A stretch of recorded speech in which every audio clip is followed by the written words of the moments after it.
खुदावन यीशु मसीह के जलाली और कदूस नाम में आप सबको सलाम। अगरचे के मौसम थोड़ा सर्द है, लेकिन खुदा का कलाम फरमाता है कौन सी चीज़ है जो हमें खुदावन की मोहब्बत से जुदा कर सकती है। ना तंगी, ना काल, ना खतरा, कोई चीज़ हमें खुदावन की मोहब्बत से जुदा नहीं कर सकती है। और आज सुबह अगर आप खुदा के घर में मौजूद हैं तो इसका सबूत यही है कि आप खुदावन से मोहब्बत करते और उससे प्यार करते हैं।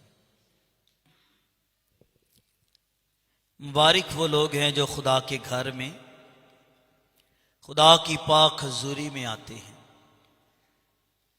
और याद रखिए, जो लोग खुदा के घर में खुदा की हजूरी में आते हैं, यकीनन वो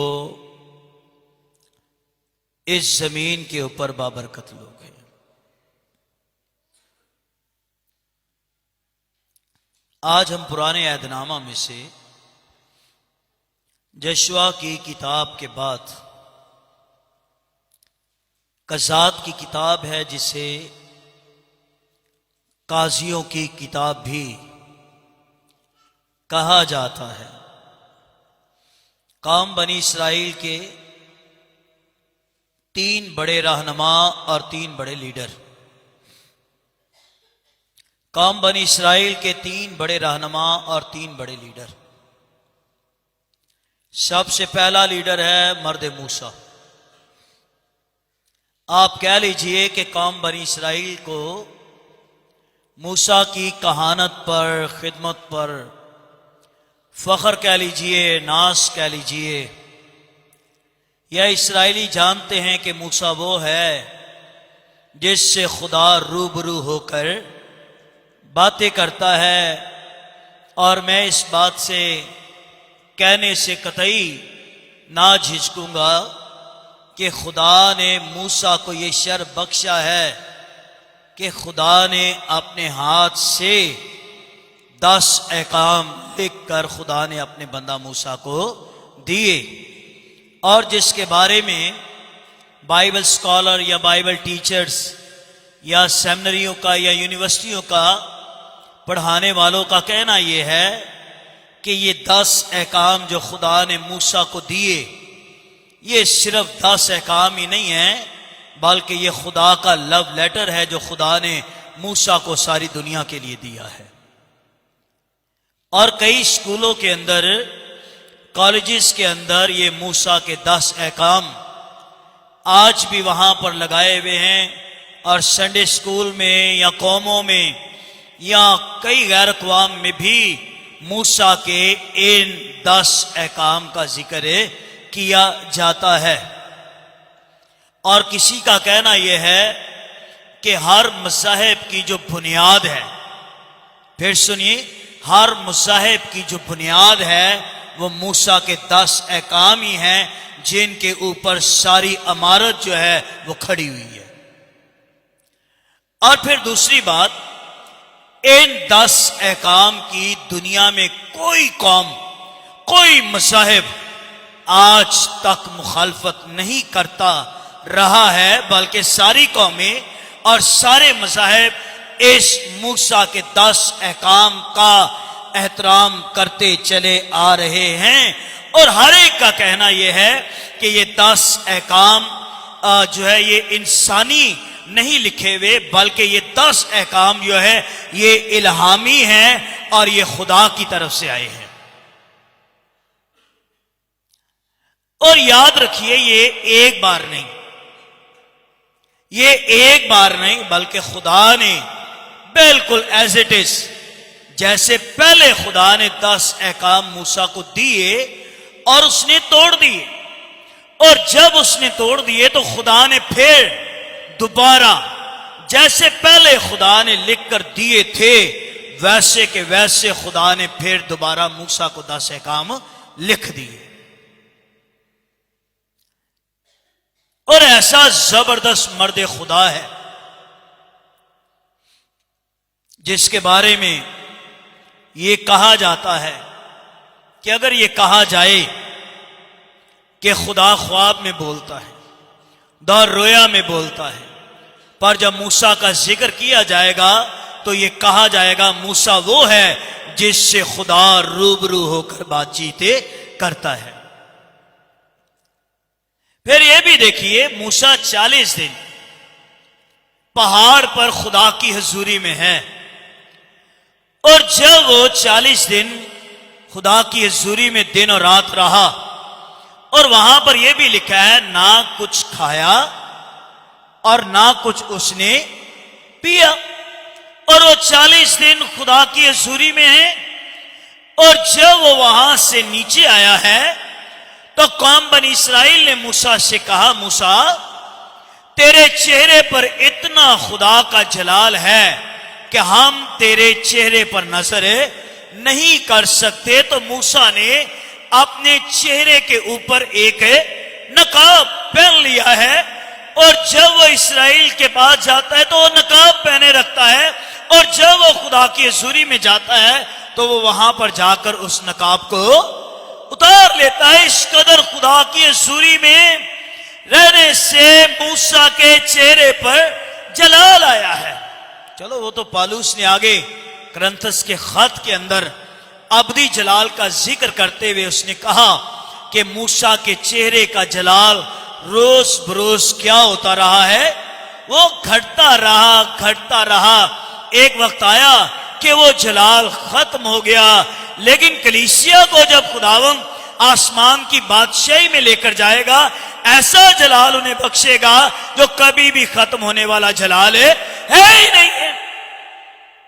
ये मूसा का, इस्राइल का पहला लीडर, और इसी के वक्त में खुदा ने आसमान से अपनी कौम बनी इस्राइल को खाने के लिए क्या नाजल किया है, मन नाजल किया है।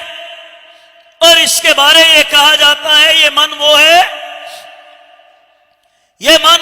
जिसके बारे ये कहा जाता है कि खुदा ने अपनी कौम को खाने के लिए कौन सी खुराक दी है, उसने फरिश्तों की खुराक दी है। फिर यह भी कहा जाता है कि वो मन जो है वो धनिये के बीज की तरह है, और उसका जायका जो है वो कैसे है, वो शहद की तरह उसका जायका है। और जब यहोशू कौम बनी इस्राइल को मुल्क कनान के अंदर लेकर गया है, और जब इस्राएली मुल्क कनान में गए हैं, उस वक्त जो है आसमान से ये मन नाज़िल होना बंद हुआ है, क्योंकि यहोशू उनको मुल्क कनान की सरजमीन में लेकर गया है। लेकिन 40 साल तक बियाबानों में ये मन नाज़िल होता रहा है, और 6 दिन वो जाते, सुबह मन को जमा करते, जितने घर के अफराद होते उन्हें ले आते, उसे कूटते, उबालते, रोटियां पकाते, खाते।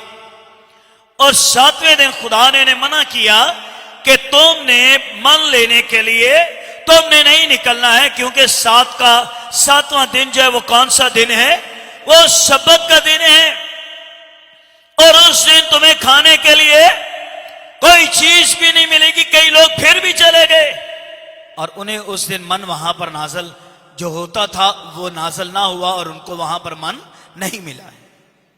ये कौम बनी इस्राइल का जो लीडर और रहनुमा है, ये मैं मूसा की खिदमत का जिक्र कर रहा हूं कि उसकी खिदमत में दाने बनी इस्राइल को कितने बड़े बड़े मौजज़ात और कितने बड़ी बड़ी खुदा ने बड़ी कुदरत इस्राइल के अंदर मूसा के वसीला से जाहिर की है।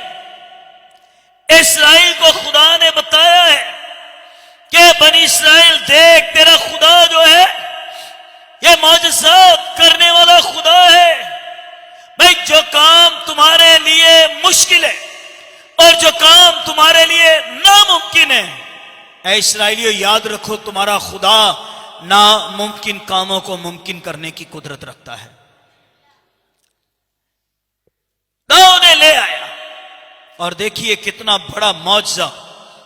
आगे बैर कुलज़म है और पीछे बनी इस्राएली है, बीच में इस्राएली है, पीछे फिरौन की फौज और रथ है, आगे जाएंगे तो बहरे कुलजम समंदर है, पीछे जाएंगे तो फिरौन के रथ हैं। इस्राएली कहने लगे मूसा में कहां ले आया है, आगे भी आगे समंदर है, मुश्किल आगे भी है, अगर आप पीछे मिस्र की तरफ जाएंगे तो ये फिरौन के रथ आ रहे हैं, मार डालेंगे, हमें कहां ले आया है। हमने कई बार तुझसे ये नहीं कहा हमें मिस्र में रहने दे, हमने कई बार तुझसे ये कहा हमें मिस्र में रहने दे। और क्या मिस्र में कब्रें ना थी जो तू हमें बियाबान में मरने के लिए ले आया है। वो कह रहे मूसा ये क्या हो गया है, अरे आगे देख पीछे देख। शायद आपने यशाया की किताब के अंदर खुदा के 2 नाम पढ़े होंगे। यशाया की किताब में आपने खुदा के 2 नाम पढ़े होंगे। एक नाम उसका यहोवा हरावल है और एक नाम उसका यहोवा चंडावल है। हरावल तो वो है जो सबसे आगे खड़े होने वाला है, हरावल वो है जो सामने से दुश्मन आए उसका मुकाबला करे, जो सामने खड़ा हो जाए। और यहोवा चंडावल वो है जो सबसे पीछे वाली लाइन पर भी रहकर अपने लोगों की हिफाजत करे, आगे से दुश्मन आए तो उन्हें बचाए, और अगर कोई पीछे से भी आ जाए तो यहोवा चंडावल वो है जो पीछे से भी अपने लोगों को बचाने की कुदरत रखता है। वो कहने लगा क्या हो गया है। मूसा ने वहां पर जो बात कही ये कई बार मुझे और आपको भी सीखने की जरूरत है। वो कहता है ऐ इस्राएलियों खामोश खड़े हो जाओ। कई बार खुदा बहुत ज्यादा चिल्लाने में अपनी कुदरत जाहिर करता है और कई बार खामोश रहने में भी खुदा अपनी कुदरत को जाहिर करता है।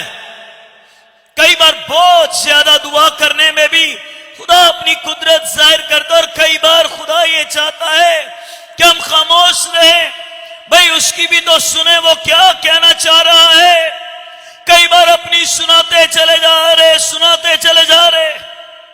और हमने अपने बुजुर्गों से सीखा दुआ का तरीका यह है, पहले आप अपनी उसे सुनाइए, दुआ शुरू कीजिए, शुक्रगुजारी शुरू कीजिए, फिर बीच में प्रस्तिश शुरू कर दीजिए।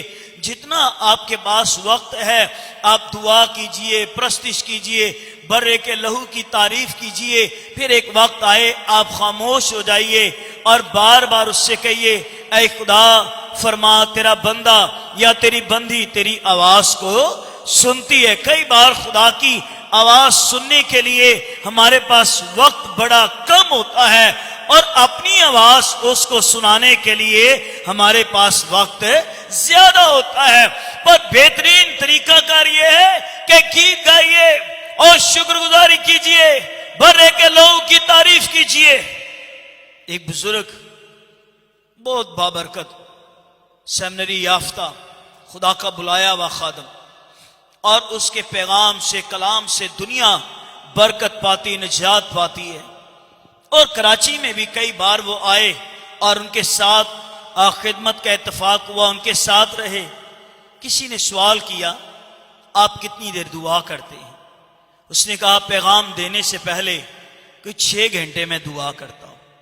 और एक नौजवान उसके साथ सेमिनरी में एक दिन दुआ में बैठ गया, कहने लगा मेरी दुआ में आवाज आ रही, उनकी आवाज ही दुआ में नहीं आ रही।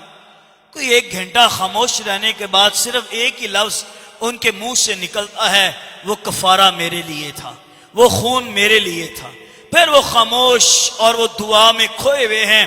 फिर कोई 2 घंटे गुजर जाने के बाद फिर उनके मुंह से यही लफ्ज निकलता है, वो कफारा मेरे लिए था, वो लहू मेरे लिए था, वो कफारा मेरे लिए था, वो लहू मेरे लिए था। फिर कुछ 2 घंटे गुजर जाने के बाद वो यही लफ्ज दोहराते हैं और 6 घंटे खुदा की हुजूरी में वो घिरे हुए हैं, अपने आप को खाली करते हैं और कफारे की शुक्रगुजारी करते हैं।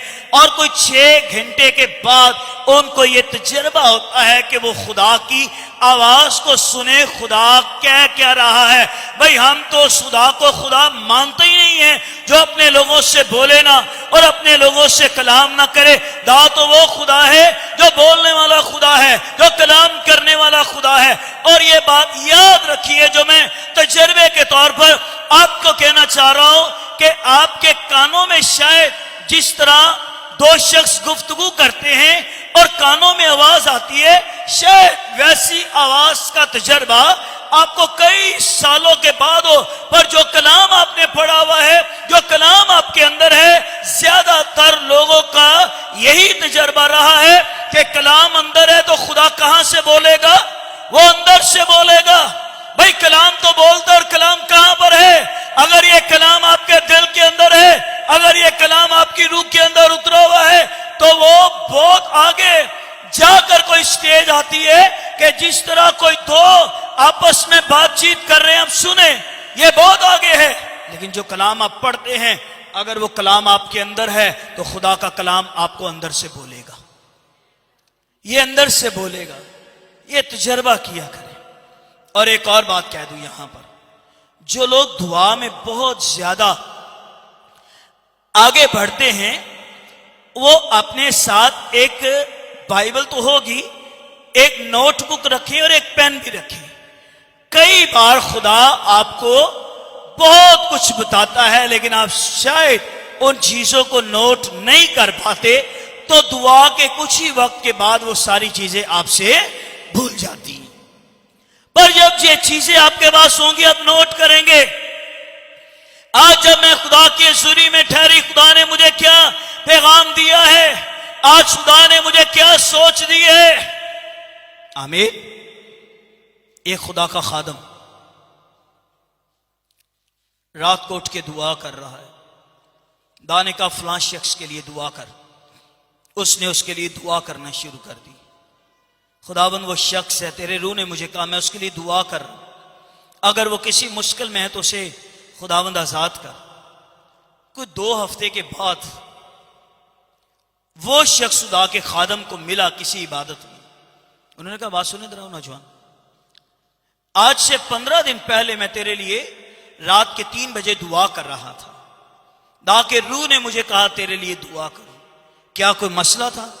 क्या लगा सर मैं ना दूसरे मुल्क जा रहा था और प्लेन के अंदर मुझे हार्ट अटैक हुआ था, और जब मुझे हार्ट अटैक हुआ और इस कदर हार्ट अटैक मुझे तेज हुआ कि मैं ये समझा कि शायद आज मेरा आखिरी दिन है।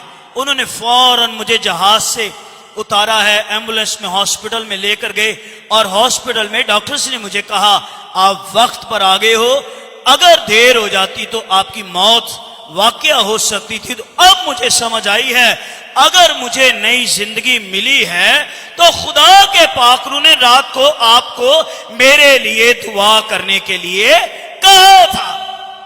कई बार खुदा आपको जगाएगा रात के पैरों में। हमारी दुआ का सर्कल क्या होता है? मेरी बेटियां, मेरा बेटा, मेरा चर्च, मेरे फलां, ये हमारी दुआ का एक सर्कल है। जो कुछ मिले, जो दुआ हो, वो इसी के चौगेट दुआ रहे। लेकिन बाइबल में तो ये लिखा है मखलूकात कमाल आरजू से खुदा के बेटों के जाहिर होने की क्या देख रही है? आपकी दुआ से जो आपके घर में कचरा उठाने वाला है वो भी निजात पा सकता है। अगर आप दुआ करने वाले हैं, खुदा मेरे घर की सारी चीजों को मसा कर दे। अगर कोई आपके घर में सिगरेट पीने वाला है, उसको कहिए बराए मेहरबानी आप घर के बाहर चले जाइए, आप घर के अंदर सिगरेट नहीं, घर से बाहर सिगरेट पीजिए, इसलिए कि मैं अपने घर के अंदर क्या करने वाली हूं, मैं दुआ करने वाली हूं, मैं कलाम पढ़ने वाला हूं। देखेंगे कि वो इस बात से हैरान हो जाएगा। आमीन। हम किसी घर में चले जाए ना, कारपेट ना भी हो तो मैं सोचता हूं यार चले जाए, फिर कोई कहेगा भाई साहब बुरा ना मानिए, जूती बाहर उतार दीजिए, क्योंकि हम इस कमरे के अंदर सारा खानदान मिलकर क्या करते हैं, दुआ करते हैं। तो ये बात हमें बुरी नहीं लगती, हमें अच्छी लगती है कि चलो घर में कोई ना कोई ऐसा बंदा है जिसने सारे घर को, अपने घर को क्या किया हुआ है, मशा किया हुआ है। आप अपनी दुआ के एरिया को थोड़ा बड़ा कीजिए। आपके घर में, आपकी गली के अंदर कोई ऐसा है जो डेली शराब पीने वाला है, डेली गालियां बकने वाला है, डेली झगड़ा करने वाला है, कोई ज्यादा रूहों को ना मांगिए। अगर मांगे तो खुदा का फजल मांगे उन रूहों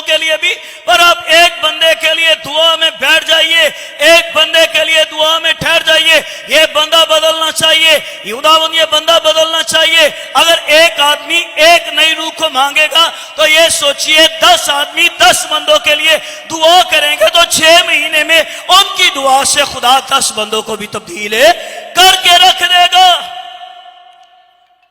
भाई कभी कभी तो खामोश रहने की जरूरत है और कभी कभी हमें दुआ में और ज्यादा चलाने की जरूरत है। आमीन। अब कोई बंदा आपके घर में कलाम नहीं पढ़ता, दुआ नहीं करता, खुदा के घर नहीं जाता, चाहे बेटी है, बहन है, बाप है, मां है, कोई भी है, आप परेशान है उसके लिए। जब वो रात को सोए आप उसके सर पे हाथ रख के दुआ करो। दामन ये बदलता नहीं है, दा ये तब्दील नहीं होता है, पर ये साल इसकी निजात का साल हो, ये साल इसकी बरकत का साल हो। अगर वो तेल लगाता है तो तेल उसके सामने दुआ वाला रखिए। आप देखेंगे फक्तन व फक्तन आपकी दुआ से उसकी जिंदगी बदलती चली जाएगी। आमीन। मैं कई ऐसी गवाहियां सुना सकता हूं कि जब लोगों ने दुआ की है, उन्होंने घर में ही दुआ की है। मुझे यह बताइए, मसीह ने आसमान पर जाने से पहले अपने शागिर्दों को क्या कहा था कि रूह कुछ तुम पर नाज़िल होगा, तुम कुव्वत पाओगे, यरूशलेम, यहूदिया, सामरिया और जमीन की इंतहा तक तुम मेरे क्या ठहरोगे। उन्होंने कहा तुम मेरे गवाह ठहरोगे। अब आप बताइए शागिर्दों का खिदमत का आगाज कहां से हुआ है? कहां से हुआ है? नहीं पता। भाई शागिर्दों की खिदमत का आगाज तो यरूशलेम से हुआ है। ये बताइए मरकज का बाला खाना कहां पर था? वो यरूशलेम के अंदर था और यरूशलेम के अंदर उन्होंने अपनी खिदमत का आगाज किया है। वो यरूशलेम से यीशु मसीह के मुर्दों में से जी उठने की मनादी का आगाज कर रहे हैं। कलीसिया ने रूह कुछ कहां पर पाया है? ईद पेंतिकोस्त वाले दिन यरूशलेम से उन्होंने पाक रूह पाया है। उनकी आगाज यरूशलेम से हुआ है। और ये बताइए आपका यरूशलेम जो है वो कौन है? आपका यरूशलेम आपका घर है, आपका यरूशलेम आपकी गली है, आपका यरूशलेम आपका पड़ोसी है। आमीन। हमारे पड़ोसी कहेंगे रोज बाइबल चुकते ने, बाहर निकल जाते ने, फिर रात को वापस आते ने, फिर जाते ने, फिर आते ने, ये करते की नहीं? भाई साहब आजकल क्या कर रहे हैं? मनादी कर रहे हैं, कलाम सुना रहे, बड़ी दूर दूर कलाम सुना रहे हो। सामने कभी नहीं सुनाया, हमारे पास तो कभी नहीं आ पाए। और कहीं ना भी जाना हो, रोजे दुआ में ठहरे हो, पड़ोसियों का ही दरवाजा खटखटाए, ओ भाई जी क्या हाल है, बहन जी क्या हाल है, बस आज मैं रोजे में ठहरा दुआ कर रहा, खुदा मुझे आपके घर ले आए, आइए सारे बैठ जाइए, हम सारे मिलकर दुआ करेंगे। वो भी हैरान हो जाएंगे, वाह भाई वाह, ये तो बैर मुनादी करने वाले आज हमारे घर में आ गए। ओ बैठिए जी, ऐसे ना जाइए, इनके लिए दुआ करें, इनके लिए दुआ करें, इनके लिए दुआ करें। अगले हफ्ते में वो आपको अपने घर में क्या करेंगे? वो बुला के रहेंगे और वो कहेंगे कि जब आप पिछली बार आए, आपने कलाम सुनाया, दुआ की, इसको शिफा मिली है, इसको शिफा मिली है, दाने ये किया है, दाने वो किया है, दाने ऐसा किया है। आमीन। कई बार दूर जाने की भी जरूरत है, लेकिन कई बार दूर से करीब करीब रहने की भी जरूरत है। खुदावंद ने कहा अगर मेरे शागिर्द खामोश रहेंगे तो कौन चिल्ला उठेंगे? क्या ऐसा नहीं नजर आता? हम यहां से निकले, हमने कभी किसी से चर्च के बारे में बात ही नहीं की और सीधा सीधा गए, सीधा सीधा आए, और हम यही कहते रहते हैं भाई जी मेरी जिंदगी बड़ी सीधी सादी है, चुप करके चर्च आना, चुप करके जाना, काम करना, चर्च आना, काम करना, चर्च आना। लोग हैरान हो, चर्च आए हो, कौन सी आग आपके अंदर लगी हुई है? आप अगर खुदा का कलाम सुन रहे हैं, आपके अंदर आग लगी हो, आप जाते हुए रुको मेरी बहन, क्या बात है, कई दिन हो गए नजर नहीं आ रहे, आज ही आप नजर आए। आप कहां से आए? मैं चर्च से आई, आज कलाम ये हुआ, आज दुआ ये हुई, आज ये हुआ, आज ये हुआ, आज ये हुआ। आपके अंदर जो रुल उसकी आग लगी हुई है, आस पड़ोस दाएं बाएं आगे पीछे जितने हैं, आपके घर पहुंचते पहुंचते ये आग कईयों की जिंदगी में लगना शुरू हो जाए, उनको भी पता चले ये चर्च में आए हैं। आमीन। लोग वो घड़ियां पहनना पसंद करते हैं जो घड़ी क्या होती है? क्या होती है? ना ना, जो घड़ी क्या होती है? नहीं ना, वो घड़ियां पहनना पसंद करते हैं जो वाटरप्रूफ होती हैं, चाहे वो महंगी हो या सस्ती हो। वो कहेगा भाई जी पालो, जो मर्जी करो, इसके अंदर कभी भी पानी नहीं जाएगा, लोग खरीद लेंगे। पर वो घड़ियां भी हैं, चाहे वो महंगी हो या सस्ती हो, उनके अंदर पानी चला जाता है। कई बार ऐसे लगता है ईमानदार भी कलाम सुन सुन के वही रूटीन के अंदर चलते चले जा रहे, वही रूटीन के अंदर चलते चले जा रहे। वो ऐसे लग रहा है कहीं ये कलाम प्रूफ तो नहीं हो गए, कहीं ये कलाम प्रूफ तो नहीं हो गए। हमें ऐसी जिंदगी नहीं बसर करनी है। मसीह ने कहा कि मैं दुनिया में सुलह कराने के लिए नहीं आया, बल्कि मैं दुनिया में क्या लगाने के लिए आया?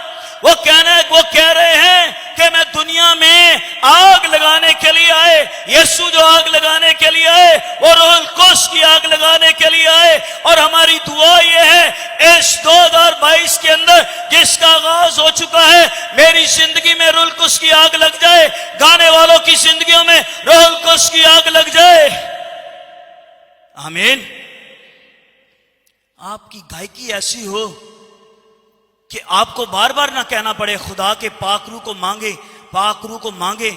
इतना गाने बजाने वालों का कराची शहर और मुल्क के पाकिस्तान के अंदर शोर मचा हुआ है। हर गीत उनका जंग से शुरू होता है और हर गीत उनका आगे किस पे खत्म होता है?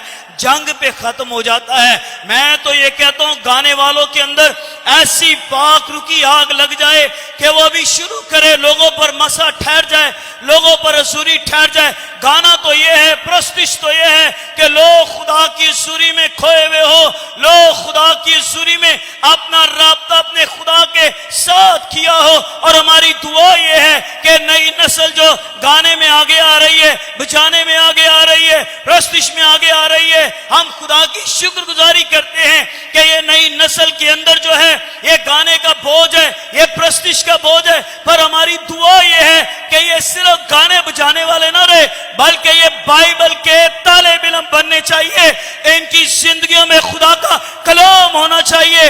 अगर ये खड़े हो जाए गाने के लिए, लोग आके कहे हमें खुदा के रूह ने छुआ है, हमें खुदा की सूरी ने छुआ है, हमें खुदा की कुदरत ने छुआ है। जब आप गा रहे बुझा रहे, आप खोए हुए थे, ओ खुदा का अब ठहरा हुआ था, खुदा की सूरी ठहरी हुई थी। और याद रखिए जितना रूह के साथ गाना है, उस कदर खुदा के कलाम का दरवाजा खुलता चला जाता है। कुछ नया कीजिए, वो रूटीन छोड़ दीजिए जो चलती चली आ रही है। मेरा मौजू यहां पर यह आकर रुका है कि जब सामने बहरे कुलजम है और पीछे फिरौन के रथ आ रहे, तो मूसा ये कह रहे खामोश हो जाओ और खुदा की कुदरत को देखो, वो कुछ करेगा। हमें कोई रास्ता नजर नहीं आ रहा है, हमें कोई राह नजर नहीं आ रही है। लेकिन अगर आप ज़बूर की किताब पढ़े तो दाऊद का कहना यह है कि खुदा तो समंदर से भी अपने लोगों के लिए क्या पैदा करता है? अरे रास्ता पैदा कर देता है। वो जहां नहीं बोता है वहां से काट लेता है, जहां नहीं बिखेरता है वहां से जमा कर लेता है। आप अपनी दुआ की रूटीन तब्दील कीजिए और दुआ में 3 चीजें याद रखिए। सबसे पहले दुआ में मांगना है। सबसे पहले दुआ में मत्ती की इंजील के 7वीं आयत में लिखा है, मांगो तो तुमको। मरकस 11:22 में लिखा है, जो कुछ तुम दुआ में मांगते हो क्या करो? ओ भाई यकीन करो, ईमान लाओ कि जो मांगा गया है वो तुम मिल जाएगा। और तीसरी और दुआ की आखिरी स्टेज है, उसके मांगे की क्या कीजिए, शुक्रगुजारी करना शुरू कर दीजिए कि मैंने जो मांगा है तूने दे दिया है। कई लोगों की दुआ ये होती है, मांगा तो मैंने है, वो पता नहीं कब दे और वो कब ना दे। ये डामाडोल जिंदगी, ये दो तरफा जिंदगी, ये दो तरह का ईमान रखना और शकी भी हो जाना, ईमान भी ले आना। शायद कलाम कहता है ऐसी जिंदगी बसर करने वाले को कभी भी खुदा से कुछ नहीं मिलेगा। खुदा का खादिम पॉल डीना किरण, खुदा उसे आसमान पर ले गया। आसमान पर बहुत सारे इस तरह के या इससे छोटे या इससे बड़े एनवलप थे। फरिश्ते ने डीना किरण को दिखाया, वो देखने लगा एक बड़ा टेबल है, बड़े लिफाफे पड़े हुए और ये लिफाफे कभी खोले भी नहीं गए। डीना किरण ने फरिश्ते से कहा ये क्या है? फरिश्ते ने कहा ये वो ईमानदारों की दुआओं के जवाब हैं जो कई सालों में वो दुआ करते रहे और उनकी दुआएं कबूल हो चुकी हैं, लेकिन वो शुक्रगुजारी नहीं अपनी दुआओं के जवाब में करते, इसलिए उनकी दुआओं का जवाब यहां पर पड़ा हुआ है। गौर कीजिए 2021 में हमने क्या रो रो कर दुआ मांगी है कि ये 2022 में 2021 की सारी दुआओं के लिए जो हमने तेरे सूर में मांगी है, मांगते रहे हैं, हम शुक्रगुजारी करते हैं। आप शुक्रगुजारी करना शुरू कर दीजिए। आप चर्च से बाहर भी नहीं जाएंगे, आपकी कॉल आना शुरू हो जाएगी कि जो फला आपका रुका हुआ काम है वो हो चुका है, फला काम जो आपका रुका हुआ है वो हो चुका है। अगर आप दुआ में शुक्रगुजारी करना शुरू करेंगे उतनी तेजी से आपके जवाब आना शुरू हो जाएंगे, उतनी तेजी से जवाब आना शुरू हो जाएंगे। तो ये तीन तरह की मांगना, ईमान लाना और फिर उसकी शुक्रगुजारी करना है कि तूने दे दिया है। मेरा मौजू फिर वहीं पर आएगा। मूसा इस्राएल को ही कहने लगा है कि तुमने खामोश रहना है। खुदा ने हमें दो कान और एक मुंह दिया। क्यों दिया? ज्यादा सुना जाए और कम बोला जाए। और कलाम में भी यही लिखा है, सुनने में क्या हो, सुनने में तेज और बोलने में। और 141 ज़बूर में दाऊद ने कहा मेरी जुबान पर क्या बिठा, उसने कहा निगहबान बिठा, एक ऐसा चौकीदार मेरी जुबान पर आए कि मैं सिर्फ हमेशा तेरी शुक्रगुजारी, कई बार वो कहता है दिन में 3 बार करूंगा, कई बार वो कहता है कि मैं दिन में 7 बार तो उससे दुआ करूंगा, शुक्रगुजारी करूंगा। और कई बार ये कहता है मैं हर वक्त खुदा को मुबारक कहूंगा और उसकी सिताइश हमेशा मेरी जुबान पर रहेगी। खुदा से फजल मांगा करें, क्या बोलना है और क्या नहीं बोलना है।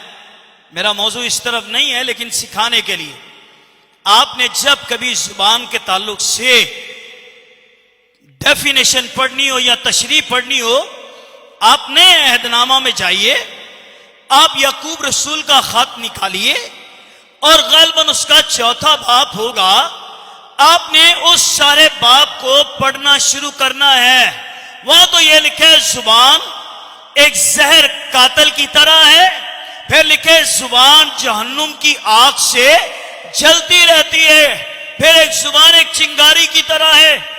एक माचिस का तिनका जो है बड़े जंगल को क्या लगा देता है, वो आग लगा देता है। कई बार बगैर सोचे समझे बोल देते हैं और कई बार खादमों को भी जो आए मुंह में वो बोल देते हैं, फिर बाद में कहते हैं सॉरी मेरी आदत है, मेरे मुंह से जो भी आए वो मैं कह देता हूं। पर कलाम तो ये कहता है कि भाई सोच कर बोल, क्या बोल रहा है।